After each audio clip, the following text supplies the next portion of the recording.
الحمد للہ رب العالمین والصلاة والسلام علی سید الانبیاء والمرسلین وعلی آلہ واصحابہ اجمعین اما بعد۔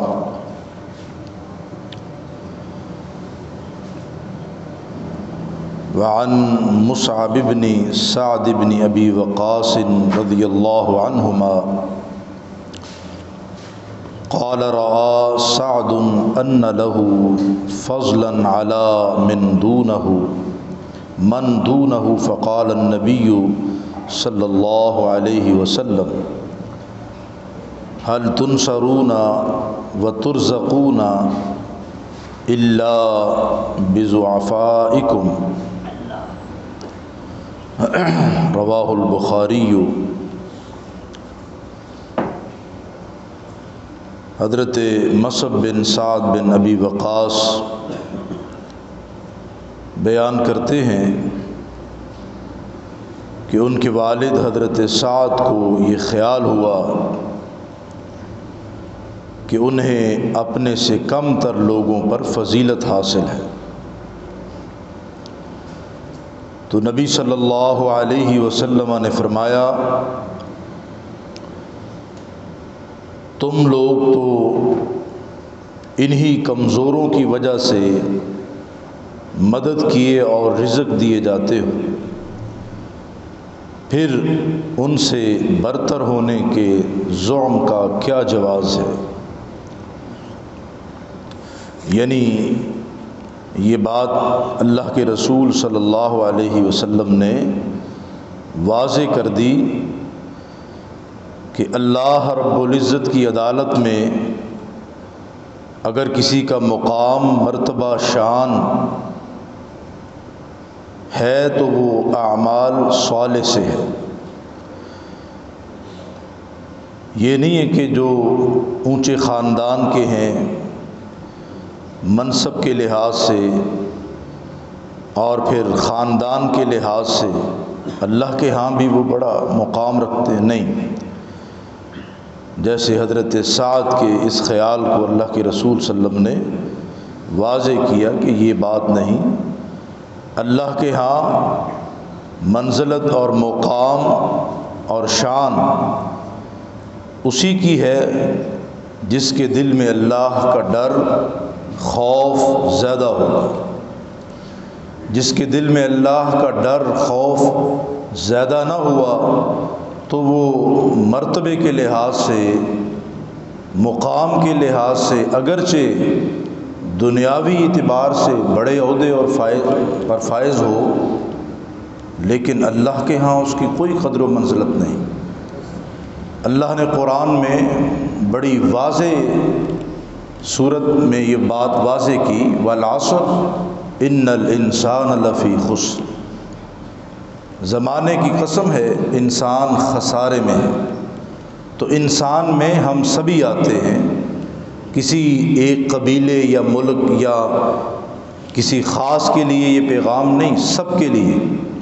اور آگے فرمایا إِلَّا الَّذِينَ آمَنُوا وَعَمِلُوا الصَّالِحَاتِ، مگر وہ لوگ جو اللہ پر ایمان لے آتے ہیں اور اعمال صالح کرتے ہیں۔ اعمال صالح کون سے ہیں؟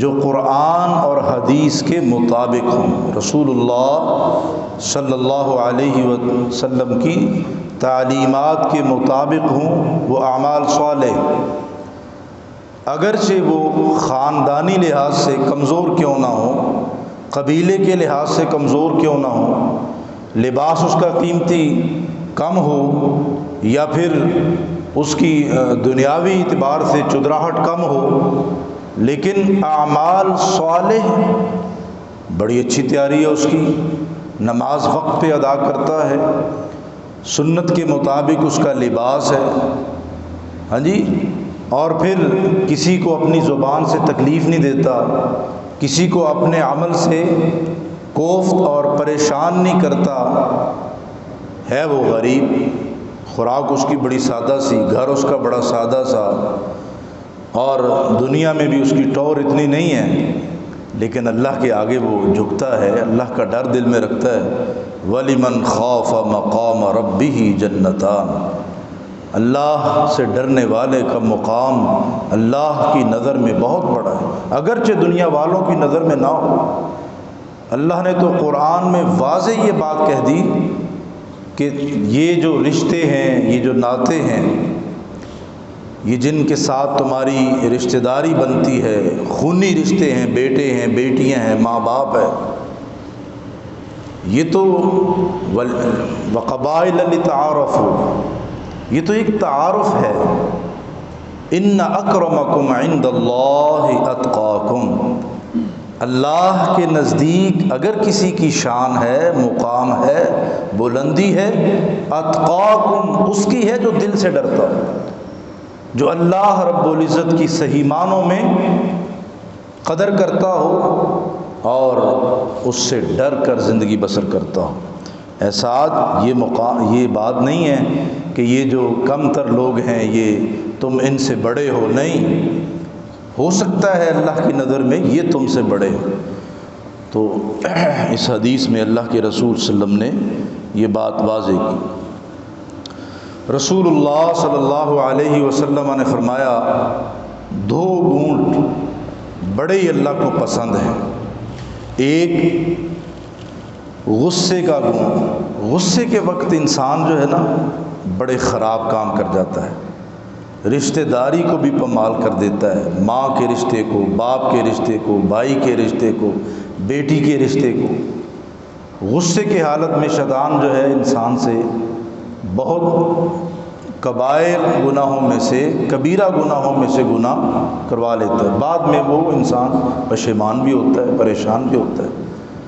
تو غصے کے وقت اپنے آپ پر قابو رکھنا یہ اللہ کا بہت بڑا فضل ہوتا ہے۔ والکاظمین الغیظ والعافین عن الناس، غصے کو پی جانے والے اور لوگوں کو معاف کر دینے والے، درگزر کرنے والے، اللہ کے ہاں ان کا بڑا مقام ہے، بڑی شان ہے، یہ بڑے عظیم لوگ ہیں۔ غصے کا گھونٹ یہ اللہ کو بڑا پسند۔ اور دوسرا صبر کا، مصیبت کے وقت، پریشانی کے وقت، دکھ اور تکلیف کے وقت صبر کرنا یہ بھی بہت مشکل کام ہوتا ہے۔ اللہ نے قرآن میں ایک جگہ نہیں بارہا یہ بات کہی، ان اللہ مع الصابرین، میں اللہ صبر کرنے والوں کے ساتھ ہوں۔ اور صبر کرنے والوں کے لیے اللہ نے جنت بنائی ہے، اچھا مقام بنایا ہے، اور صبر کرنے والوں کے لیے اللہ کے ہاں بڑا اچھا نعم البدل ہے۔ تو یہ دو گھونٹ جو ہیں اللہ کو بڑے پسند ہیں، غصے کا اور صبر کا۔ غصے کے وقت یاد رکھیے جو انسان اپنے اوپر کنٹرول کر لیتا ہے وہ اللہ کو بڑا پسند ہے۔ اور دوسرا دو قطرے نہایت محبوب ہیں اللہ کی نظر میں، ایک وہ قطرہ جو جہاد میں انسان کی شہادت کے وقت خون کا قطرہ گرتا ہے اللہ کو راضی کرنے کے لیے، کلمۃ اللہ ہی العلیٰ، اللہ کے کلمے کی بلندی کے لیے، اپنے آپ کو بڑا کہنے کے لیے اور دلیر اور بہادر کہنے کے لیے نہیں، صرف اللہ کی رضا کے لیے۔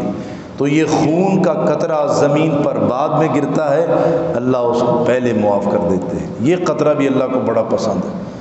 اور ایک وہ قطرہ جو رات کی تنہائی میں، اکیلے میں انسان اللہ رب العزت کی بارگاہ میں اپنے آپ کو پاک اور صاف کر کے اللہ کی بارگاہ میں کھڑا ہو جاتا ہے اور اپنی آنکھوں سے آنسو بہاتا ہے صرف اللہ کے ڈر کی وجہ سے۔